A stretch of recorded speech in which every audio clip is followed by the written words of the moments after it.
Olá, queridos amigos e queridas amigas.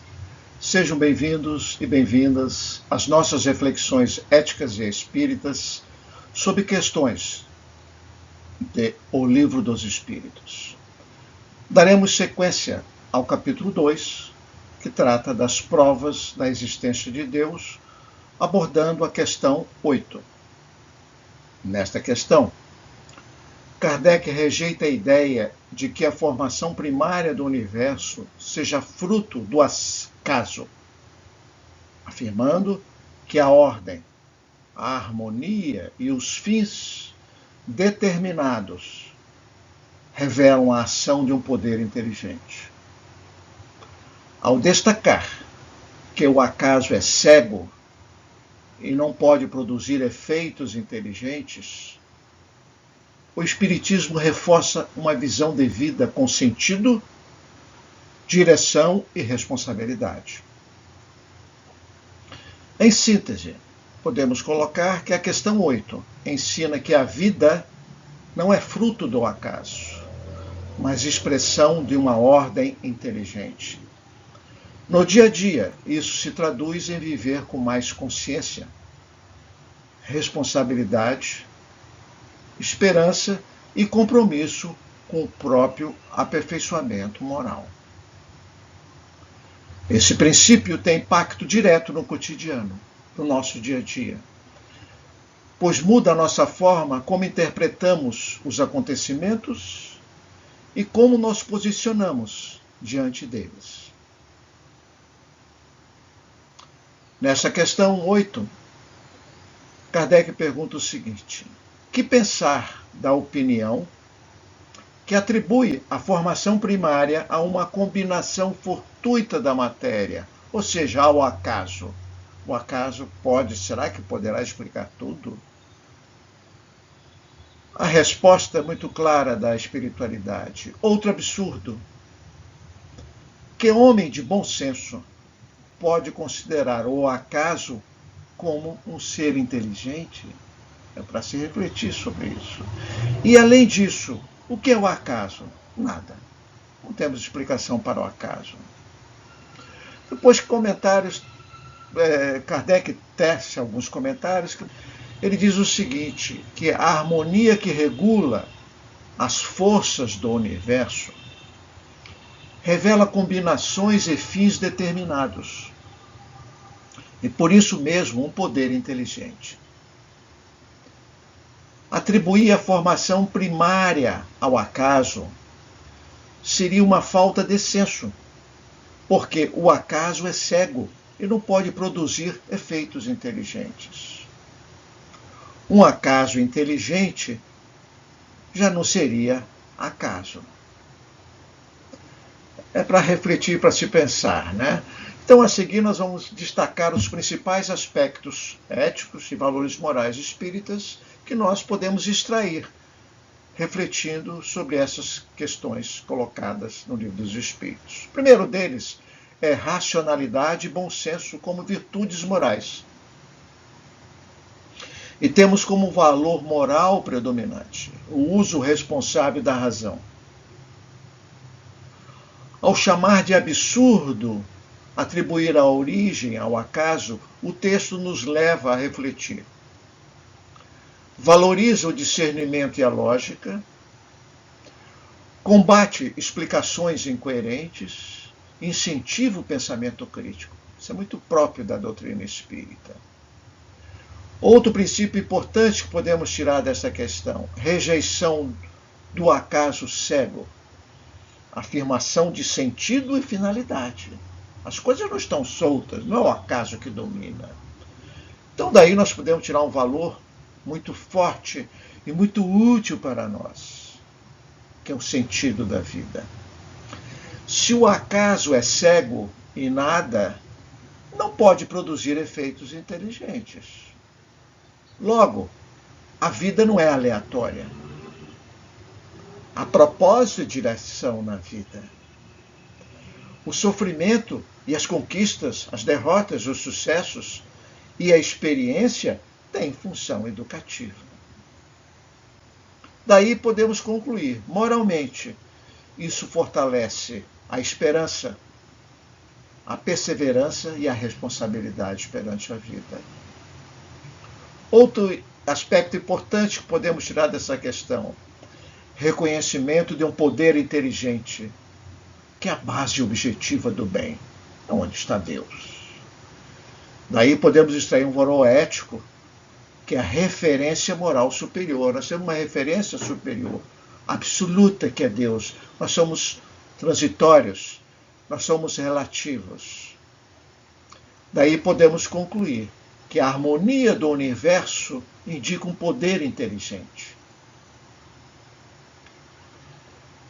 que fundamenta leis justas, que dá estabilidade à moral, que evita o relativismo ético absoluto, que é a minha verdade absoluta, que é o bem, que é aquilo que eu prego, que a minha filosofia, que a minha religião me traz. Não.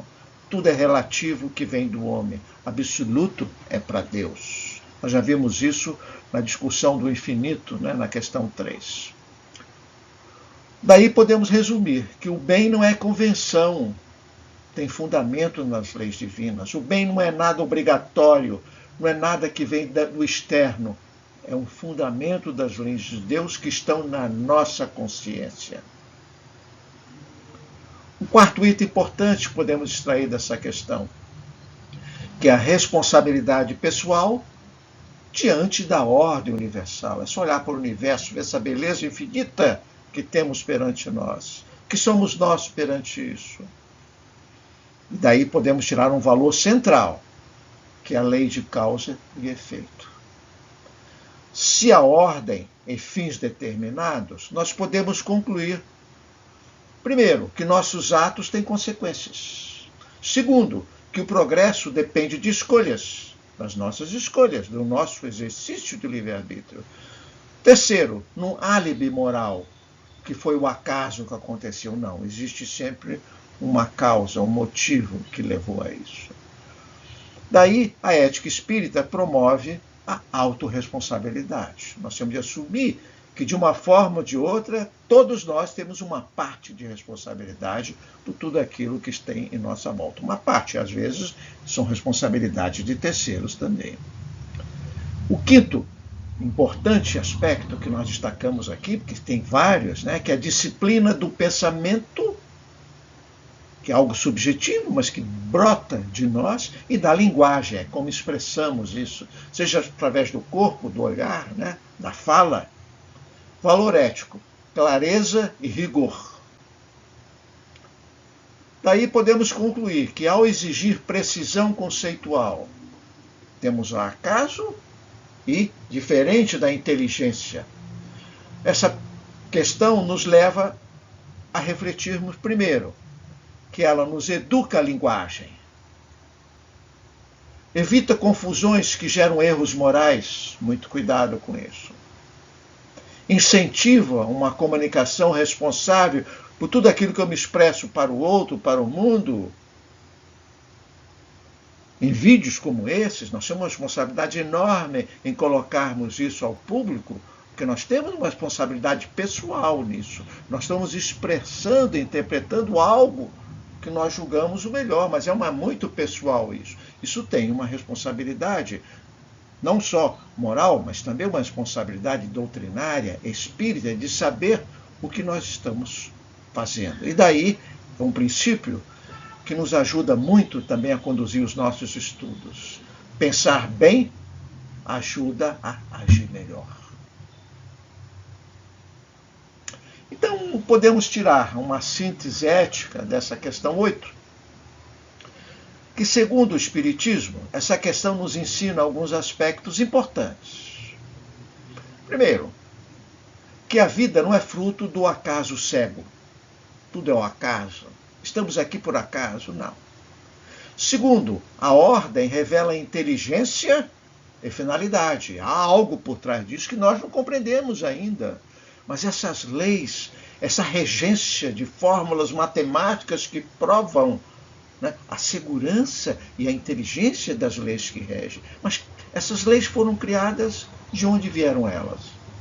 Há um mentor aí. A razão é virtude moral. é algo que nós temos de cultivar, é algo que nós temos de progredir para chegarmos lá.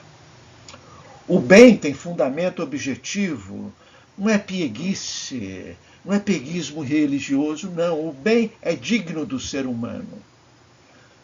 E também temos de assumir, mesmo não aceitando, que o ser humano é responsável pelos seus atos. O mundo que temos em nossa volta, toda essa confusão, muitas vezes, que nós encontramos e não compreendemos no mundo aí fora, é responsabilidade do ser humano.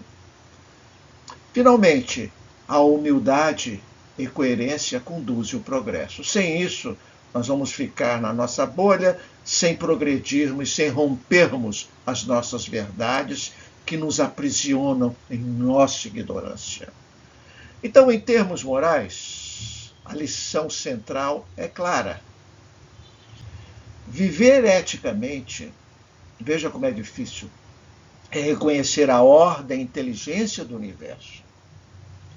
É alinhar pensamentos, escolhas e ações a essa ordem. Assumindo responsabilidade e cultivando lucidez. Temos de estar sempre despertos para a nossa própria ignorância e a dos outros. Que aplicações práticas podemos tirar para o nosso dia a dia dessas rápidas reflexões que estamos fazendo a partir dessa questão? Primeiro, dar sentido às experiências que nós vivenciamos. Evite a leitura fatalista do tipo foi só azar, incentivando a buscar aprendizado e finalidade mesmo nas nossas dificuldades. Assumir responsabilidade pelas escolhas. Isso não é o acaso que governa tudo. Nossas atitudes importam. E como, não é? Cada decisão contribui para os resultados que vivemos. Agir com mais coerência moral. Reconhecer uma ordem inteligente estimula comportamentos éticos, são aqueles que sempre buscam o bem. Honestos e responsáveis.